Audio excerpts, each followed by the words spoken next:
Thank you on eNews for this prestigious honor. It is truly an honor for me to accept and be in such great company this evening. I also accept it on behalf of all the women of Mothers in Charge.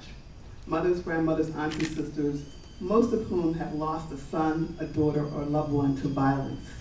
Started with just 3 mothers in 2001. Today, we're over 300 members in Philadelphia, have chapters in other cities as well. We're working across the country to address the issue of violence, senseless violence that claims so many lives in urban cities across this country.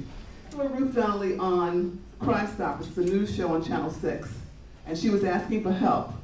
Someone come forward with the information of the person who killed 19-year-old Justin Donnelly, her son. This was in January, a month after my son was murdered. And there was something about her story that touched me in a way. I felt her pain as a mother who had just lost my child to violence, and seeing her on the news that night, I went to where I saw her stand because there was something I felt, and I believe there was a connection. And after sitting down at her dining room table that January 2002, we found out that the same person who killed Justin in July killed my son in December. It's a wonderful experience, I think, to be brought together, all of us in this room. We have and are living the life that Gail Collins is making her career writing about. What is important, I think, when you think about the number of women being educated, because they are more than half of every group in the academy, whether it's bachelor's degrees, professional degrees, graduate degrees, more than 50% of these students are women at every level. It makes us realize that the next real mountain to climb is to reach our hand out to women across the world, many of whom are in no ways as advantaged as we are. I'm thrilled to be at La Comunidad Hispana, and La Comunidad Hispana serves the families of mostly Latino immigrant families, as well as migrants, originally migrant men, with a variety of services, healthcare, education, and social work. Everybody has a seat at the table tonight. There are no exceptions. And I want to thank the committee that really put this together and gave thought to it, because for one night, we are all on common ground.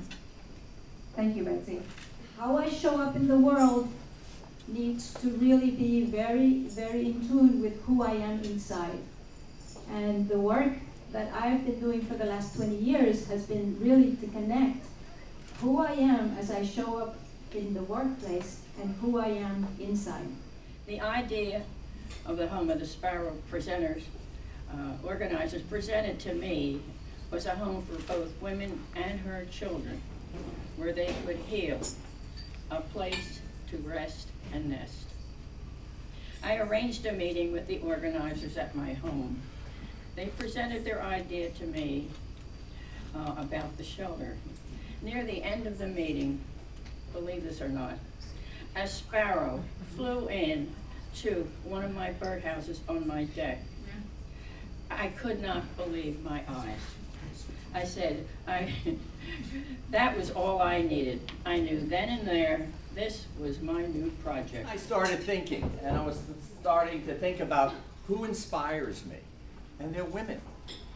Women inspire me. The people that we serve at Orion are up against such odds, especially the single parents. The labels, the name calling, the judgments that these women go through every day.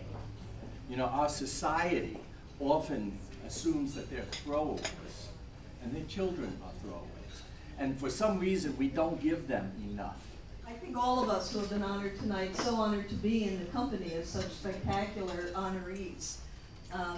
It's really a privilege to be here. It's also important, I think, for us to really come to grips with how serious issues are.